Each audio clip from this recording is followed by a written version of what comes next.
साहब हम चलते हैं, 1 हफ्ते बाद आ जाएंगे। अरे डोंट वरी चौधरी साहब, आपकी पेमेंट एकदम रेडी है जी।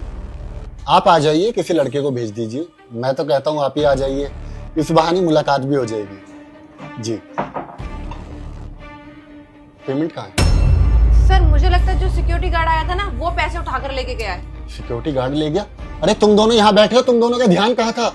सर हमारा ध्यान तो फाइल में था, प्रोजेक्ट रेडी कर रहे थे हम। बुलाओ उनको। सर कॉल कीजिए ना। हेलो, हाँ जो राकेश अंकल है ना, गेट नंबर 1 पर जो खड़े होते हैं, उनको ऊपर भेजो मेरे कैबिन में फौरन।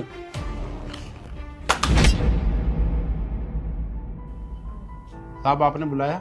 जी राकेश जी अंदर आइए।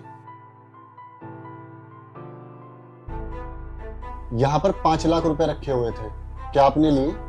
नहीं साहब, हमने कोई पैसा नहीं उठाया साहब। देखो झूठ मत बोलो, फिर कहाँ जाएंगे यहाँ से पैसे?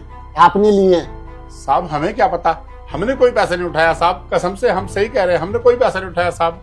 अच्छा आपने पैसे नहीं उठाए तो किसने उठाए? इस ऑफिस में अभी थोड़ी देर पहले आप ही आके वापस गए हो, और हम दोनों तो पैसे उठाएंगे नहीं, हम तो कहीं गए भी नहीं है, तो आपने ही लिए हैं पैसे। सच सच बता दो सर को।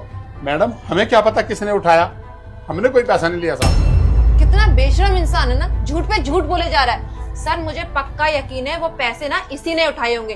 तेरी भलाई इसी में कि वो पैसे निकाल के सर को दे दे।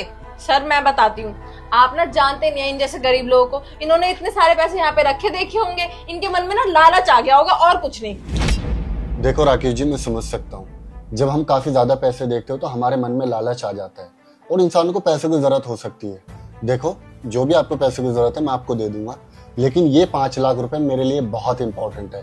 चौधरी साहब रास्ते में होंगे, उनको ये पेमेंट करनी है। अगर मैंने ये पेमेंट उन तक नहीं पहुंचाई तो हमारा जो कॉन्ट्रैक्ट है वो कैंसिल हो जाएगा, और हो सकता है कि आप सभी मेरी कंपनी से रिजाइन कर दो, क्योंकि मैं आप सभी को सैलरी नहीं दे पाऊंगा। मेरी कंपनी ऑलरेडी घाटे में चल रही है। तो प्लीज मैं आपसे हाथ जोड़ के रिक्वेस्ट करता हूँ, आपने जो पैसे लिए वो वापस रख दीजिए। साहब हमें 10 साल हो गया आपकी कंपनी में काम करते हुए, हमारी आज तक कोई कंप्लेंट नहीं आई, और हम तो आपको अपने बेटे की तरह मानते हैं, तो हम आपकी कंपनी में चोरी क्यों करेंगे? ओ बुड्ढे, यहाँ पे ना रिश्ते बनाने की जरूरत नहीं है। रिश्ते इसलिए बना रहा है ना ताकि हम तेरे पे इल्जाम ना लगाएं। सर आपको पता नहीं है, ये बेटा बेटा करके बात कर रहा है ताकि हम इसकी बातों में आ जाएं। पैसे ना इसी ने लिए हैं। और सर मुझे एक चीज समझ में नहीं आ रही, आप इतनी देर से इससे प्यार से बात कर क्यों रहे हैं? ऐसे लोग प्यार के लायक नहीं होते। आप एक काम करो, आप ना इस ऑफिस में पुलिस। बेटा मैं विश्व रचिता हूँ, तुम्हारी किस्मत बदलने वाली है। बस वीडियो लाइक करके चैनल सब्सक्राइब करो और कमेंट में मेरा नाम लिख दो।